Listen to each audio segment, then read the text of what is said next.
চলে গেল একে একে সবাই তোমরা চলে গেলে। মা কোথায় চলে গেল বাবা? চিরদিনের জন্য অন্ধকারে হারিয়ে গেল রে মানি। এবার আমিও যাব। মা আর কবে আসবে বাবা? আর আসবে না, আর আসবে না রে বাবা। তোর মা আর আসবে না। তবে আমি কার কাছে থাকবো? তুমি কার কাছে থাকবে বাবা? তুমি কার কাছে থাকবে? কৌশিকের অস্তিত্ব আমি কার কাছে গচ্ছিত রেখে যাব? আমি কার কাছে গচ্ছিত? বাবা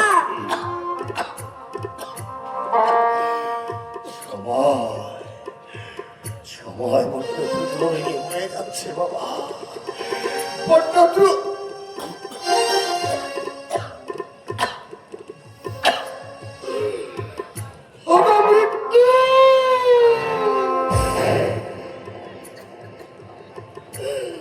আরেকটু অপেক্ষা করো গো মৃত্যু, আরেকটু অপেক্ষা করো। আমার এই বুকের পাঁজরটাকে, আমার এই কলিজাটাকে একটা নিশ্চিন্ত আশ্রয় রেখে যাওয়ার সময়টুকু তুমি আমাকে ভিক্ষা দাও। ওকে একটা নিরাপদ আশ্রয় রেখে যেতে না। বাবা রে, আমাকে একটু হাত ধরে নিয়ে চল না বাবা। তোকে একটা নিশ্চিন্ত আশ্রয় রেখে যেতে না পারলে আমি যে বড় পরে গিয়েও শান্তি পাবো না রে বাবা। ও বাবা চল না, আমাকে আমাকে একটু হাত ধরে নিয়ে চল না বাবা।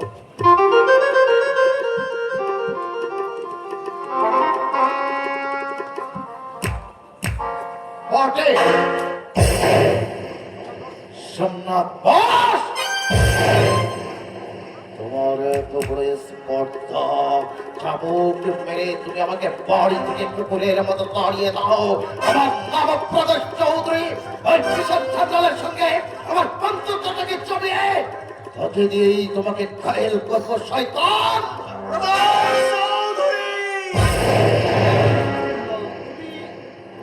তোমাকে আমি খুঁজে বেড়াচ্ছি জানো? জবাব দাও প্রদোষ চৌধুরী। আমার মৃত্যু পথযাত্রী দাদার চিকিৎসার সাহায্য চাইতে ওই সুচিত্রের কাছে গিয়েছিল আমার বৌদি কুয়ালালামপুর। কেন তুমি আমার সতী লক্ষ্মী বৌদির কপালের কলমকে রেখে দিয়েছ? সবই সত্য। আমাদের সংসারটা ভেঙে তুমি চুরমার করে দিয়েছ। তোমার জন্য দাদা আজ মৃত্যু পথযাত্রী, তোমার জন্য বৌদি আজ মাদি, তোমার জন্য চম্পা আজ পার্বণিতা। আমাকে তুমি ক্ষমা করো ভাই। তোমাকে করবো ক্ষমা? আমার মা মরেছে, দাদাও মরবে, আর বৌদি পাগলের মতো পথে পথে ঘুরে বেড়াবে। আর সজা সারা জীবন চোখের জলে বুক ভাসাবে। এতগুলো জীবন যার জন্য নষ্ট হলো, তাকে করবো ক্ষমা, করছি ক্ষমা।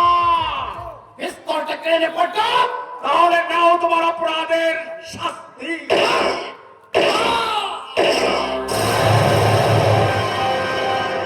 শেষ প্রদোষ চৌধুরী, শেষ। শেষ। ঠিক হয়েছে, আমার নির্যাতনকারী উপযুক্ত শাস্তি পেয়েছে। বদলা নিয়েছি চম্পা, আমি বদলা নিয়েছি। উড়াল, সর্বনাশ, তুমি এখান থেকে পালিয়ে যাও, তা না হলে তুমি যে পুলিশে ধরা পড়বে। যাবো যাবো চম্পা, তবে একটা নয়, তোমাকে আমি সঙ্গে করে নিয়ে যাবো। আমি যে বলি না। না চম্পা, তুমি আমার কাছে ফুলের মতো পবিত্র। এসো আমার সঙ্গে।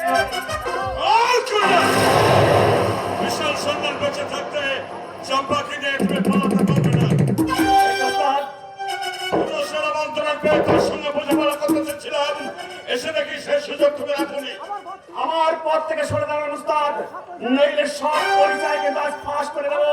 আহত দেওয়ার চেষ্টা করো না কুণ্ডল, মনে রেখো খুনের মাধ্যমে সামনে নিয়ে করতেই কালীর কাছে খুন করতে যেদিন এই আনানি হাত এতটুকু করবেনি। কালী মুখার্জি, কৃষ্ণনগরী। হ্যাঁ, তুমি চলো। জানি, জানি, আমি তাকে খুব ভালো করে জানি। তার জন্যে তো আজ আমরা পথের কাঙাল। চলো। সে অনেক কথা। শয়তান একদিন আমার বাবাকে খুন করলে, আদালত খুনের করে সুবিচার করলে না।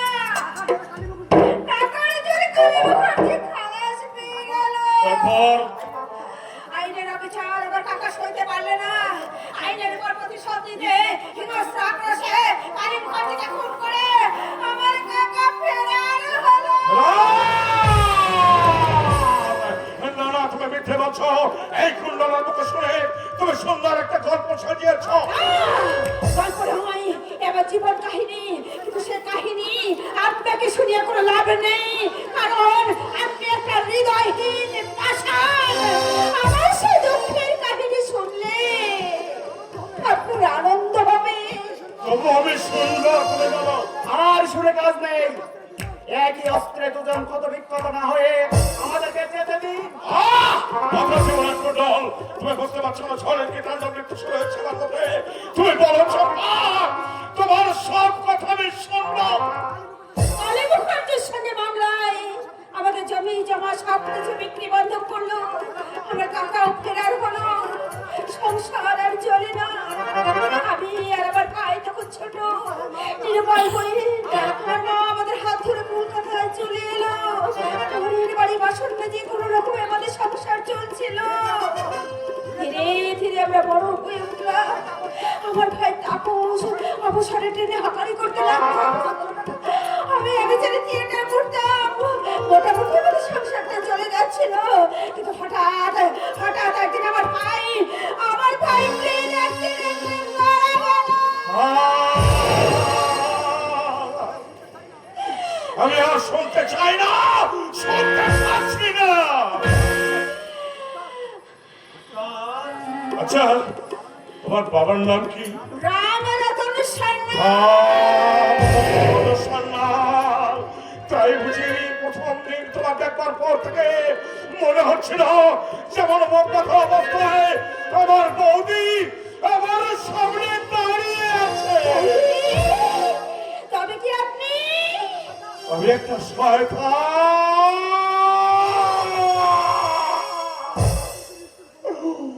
উফ, ইয়তির কি নিষ্ঠুর পরিহাস। এসব কি বলছেন আপনি? বলবার কোনো ভাষা নেই, বলবার কোনো ভাষা নেই। এই নাও ধর পিস্তল, গুলি করো এই বুকটায়, সকল ছিন্ন করে ফেলো। আপনার চোখে জল। পরিচয় দিন কে আপনি? আপনাকে দেখে আমার বড় আগ্রহ বলে মনে হচ্ছে। বলুন, আমার ধারণা কি সত্য? আপনি কি আমার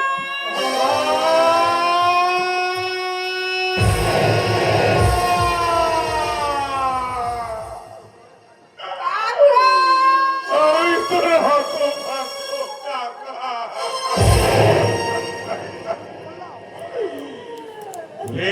আমি কি করলাম? আইনের পর ধনী সম্প্রদায়ের পর প্রতিশোধ নিতে গিয়ে আমি কোথায় নেমে গেছি? শিলে এমন মায়া ভরা কণ্ঠে এই শয়তানকে কাকা বলে ডাকিছিলে। তো কাকা ছিল নীলরতন সান্যাল, বিশাল সান্যাল এবং বিশাল সান্যালের স্বামী সাধারণ তিনজনের আগুনের সাপি এক। ইন্সপেক্টর সাহেব, খবরদার কেউ বলাবার চেষ্টা করবে না। সারা বাড়ি পুলিশ ঘিরে ফেলেছে। তবে তুমি আমায় আরেস্ট করতে পারবে না নিরঞ্জন রায়। অসংখ্য অপরাধে অপরাধী তুমি, তাই আজ তোমাকে গ্রেফতার করে আমি আইনের হাতে তুলে দেবো। আইন আইন ইন্সপেক্টর, কোথায় আইন? আইন নেই। আইন থাকলে নীলরতন সান্যাল আজ বিশাল সান্যাল আইনে তাদের পকেটে থাকে যাদের পকেটে আছে ভুরি ভুরি টাকা। আইনে নেই, আছে শুধু আইনের নামে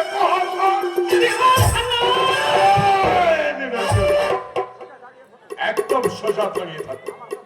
আমার হাতে পিস্তল আছে, আমাকে গুলি করলে কিন্তু আমি তোমাকে গুলি করে দেবো। বাইরে পুলিশ আসে বিশাল সেনাদল। ঠাকুর, তুমি আমায় আইনের হাতে তুলে দেবে, তাই তো? ভগবান, ভগবান অনেক আগেই আমার আইনের আত্মপাশে বেঁধে রেখেছে, তাই তুমি আমায় করতে পারবে না নিরঞ্জন রায়। বাইরে পুলিশ আসে বিশাল সেনাদল। ঠাকুর, ঠাকুর, তোমার মতো শত সহস্র নিরঞ্জন রায় আমি অ্যারেস্ট করতে পারবে না। তোমার চোখের সামনে রাত পালিয়ে যাবো, এই দেখো তোমার চোখের সামনে।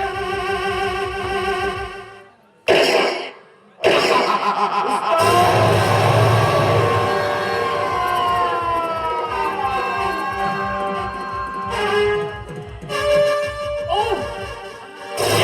তুমি মানুষ। উস্তাদ সত্যি সত্যি পালিয়ে গেল। কুণ্ডল, বলুন, আমি হাত বাড়িয়েছি। চম্পা, তোমাকেও থানায় যেতে হবে। যাবো। দারোগা বাবু, বলুন। যাওয়ার আগে ছোট্ট একটা অনুরোধ যদি আপনি রাখতেন। হ্যাঁ বলো। যাওয়ার আগে একটিবারের জন্য আমি আমার দাদার সঙ্গে দেখা করতে চাই। অসম্ভব, থানায় চলো।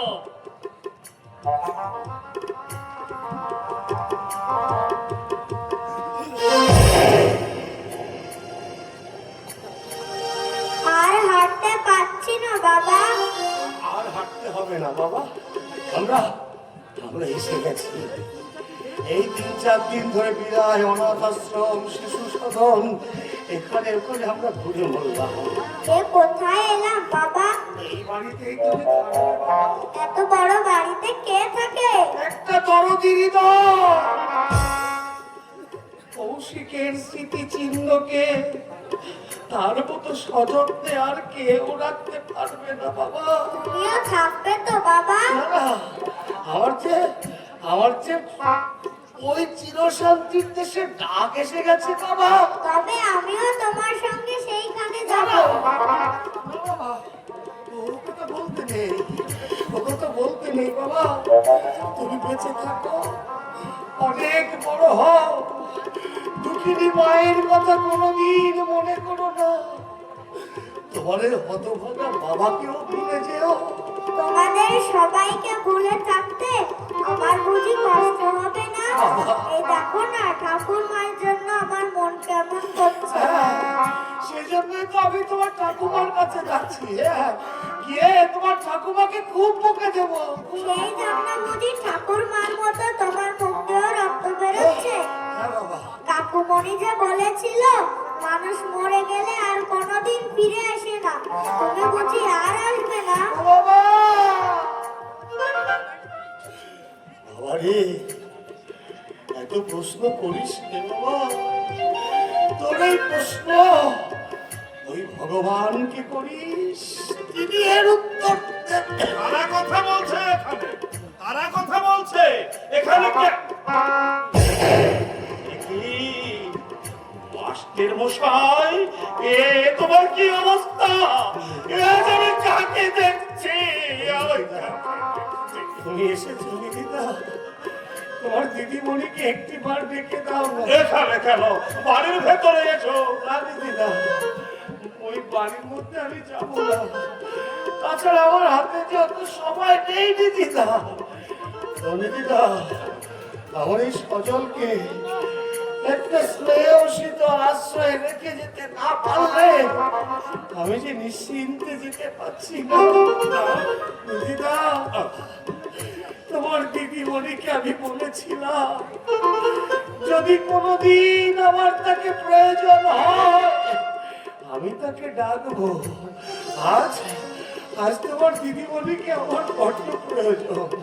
বলে দিদিদা,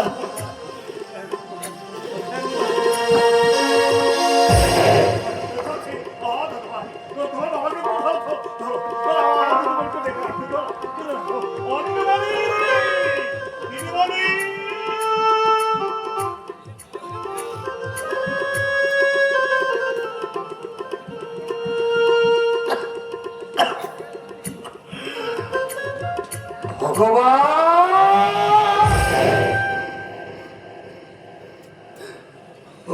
ঠাকুর, এ জন্মে এ জন্মে তো কিছুই দিলে না ঠাকুর, এ জন্মে তো কিছুই দিলে না, দিলে না যশ পরিচিতি, দিলে না আমার কাজের স্বীকৃতি, দিলে না স্নেহ প্রেম প্রীতি ভালোবাসা, দিলে না পুত্র পরিবার নিয়ে বেঁচে থাকবার অধিকার, দিলে শুধু হতাশা লাঞ্ছনা আর যন্ত্রণার পাহাড়।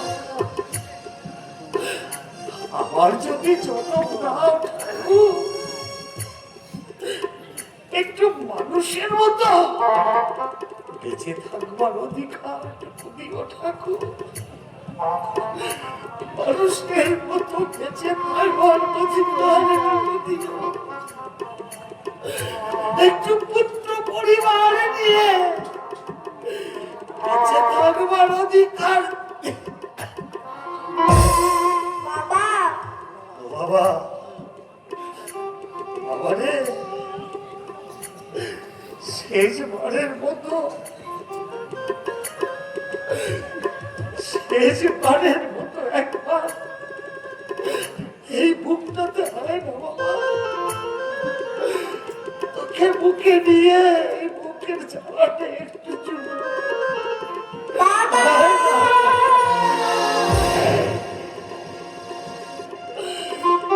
বাবা, পৃথিবীতে এলি, আমি তো তোকে কিছুই দিতে পারলাম না বাবা, আবার যদি এই পৃথিবীতে আসিস, তুই ভগবানকে বলিস আমার মতো গরিবের করে যেন না পাঠায় বাবা, আমার মতো গরিবের করে যেন তোকে না পাঠায়।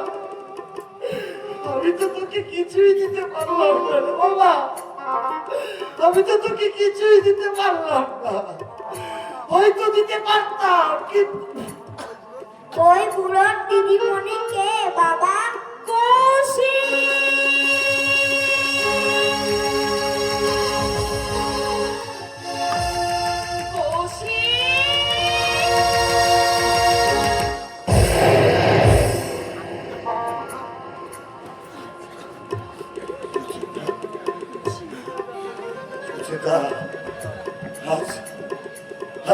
তোমাকে আমার বড্ড বেশি প্রয়োজন, আমার জীবন প্রদীপ শেষ হয়ে গেছে সুচেতা, আমার এই বুকের পাঁচটা যাকে আমি শুধু এই পৃথিবীতে এনেছি, কিছুই দিতে পারি না, ওকে ওকে একটু বাঁচিয়ে রাখবার জন্য, ওকে একটা স্নেহ শীতল আশ্রয় রেখে যাওয়ার জন্য আমি তোমার কাছে এসেছি সুচেতা। আমার ছেলেটাকে আমি তোমার কাছে দিয়ে গেলাম, ওকে ওকে তুমি দেখো সুচেতা, ও যেন একটু মানুষের মতো বাঁচতে পারে, আমার মতো ও যেন অকালে এই পৃথিবী থেকে হারিয়ে না যায়। ওকে তুমি দেখো, ওকে তুমি কৌশিক, কৌশিক!